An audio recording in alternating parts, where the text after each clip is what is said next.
Okay, hi, I'm Sandy Dew, and I'm going to show you how to create a nest in your garden. If you have lots of limbs and twigs that come down on your property, this is a great way to help with that cleanup, to create an interesting art feature in your garden, and to provide habitat for wildlife. So this is the second nest that I built on my property, and I built it 2 or 3 years ago. I've placed my nest along the side of a pathway that I am creating in my garden, and that pathway is still under construction. So to start the process, I raked out the area, and then I laid out the size that I wanted the nest to be, laid out the perimeter, and I did that just by taking a twig or stick and scraping out the area. If you want to define your space a little bit better, and as you're trying to decide how big to make it, you can use a hose or a rope. So you start by taking a couple of limbs from your pile and putting them in an X pattern. And that X pattern helps to define the width of the walls of your nest. And then you continue in this manner, creating the X pattern all the way around the perimeter of your nest until you've completed a whole first course. As you see, I'm just continuing with the X's. At this point, I've met up with the part that I previously did just to expedite the process.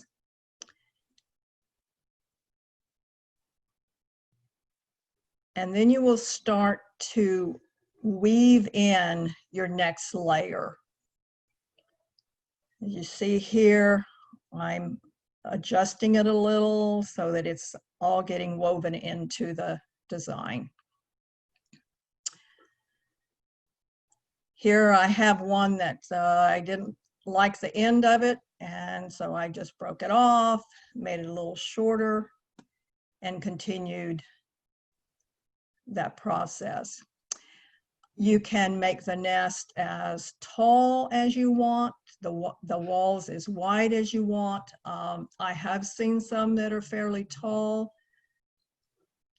but you just continue in the same manner.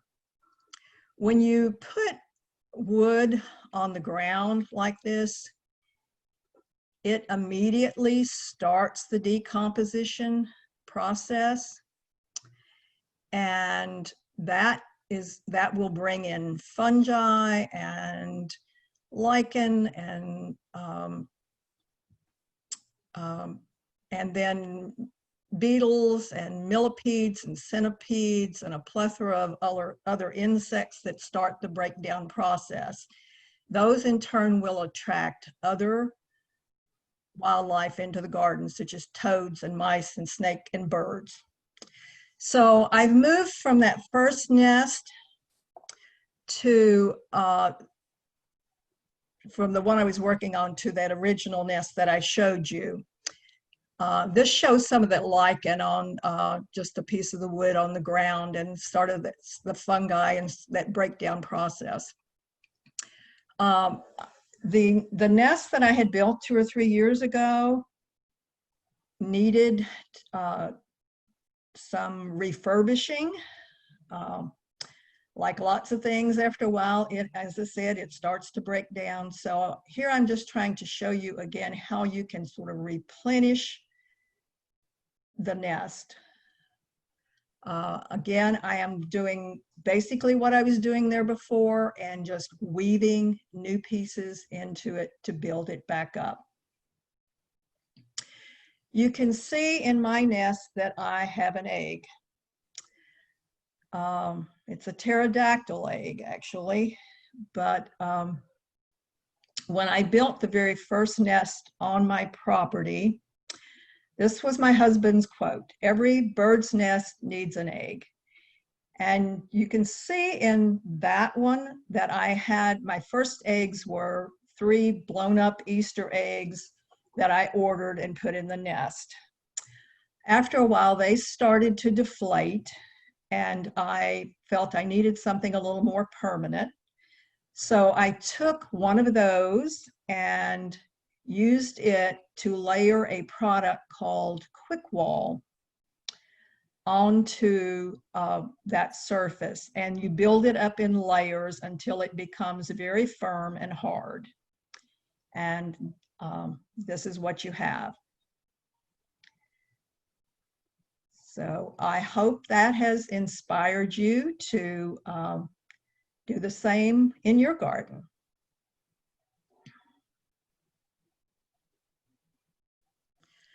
So we're just showing you some other art in the garden, just ways to add whimsy and interest to your garden. This is just a little vignette in my garden with a bench, an old bird bath that had part of it had broken off and I planted in it. Just some bright globes that provide a little sparkle and color in the garden.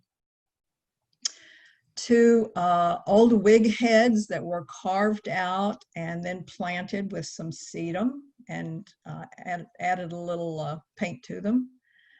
Just a lantern hanging in the garden.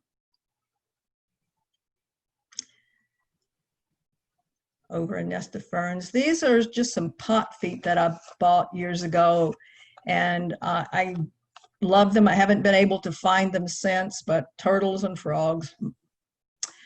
This is a garden flower made from glass and just stuck in a pot. This is the remnants of a broken Hypertufa bird bath, but it still had such interesting pattern to it that I just put it on the ground. Here's Peter Rabbit peeking out in my garden just to see what's going on.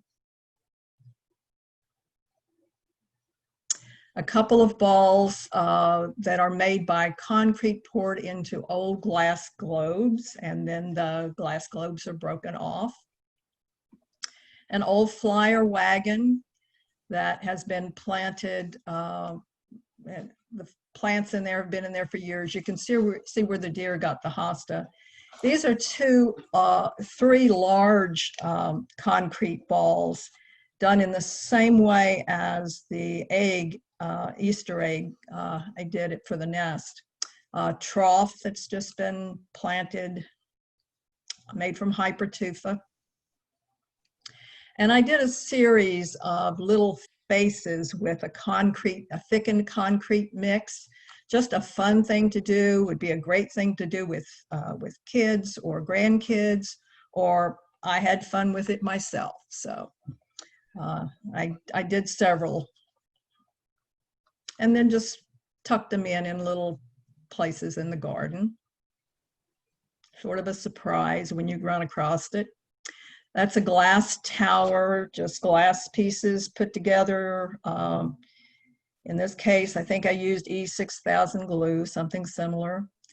This is an old fire pit that had rusted out in the bottom, and I planted in it. And then I have a series of 3 cairns, it's CAIRNS, that are in my garden that I can take no credit for. They were put in by previous homeowners where they buried their dogs. This is a little whirligig in Michelle's garden. I think the rest of these pictures are from her garden. Adds interesting movement. And she has a little frog peeking out under the caladiums. And also in the vinca.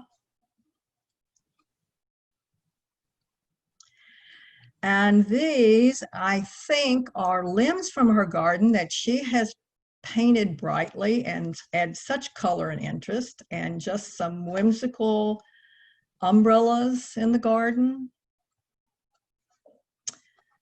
Here's a beautiful feline checking everything out. And she has blue balls in her garden.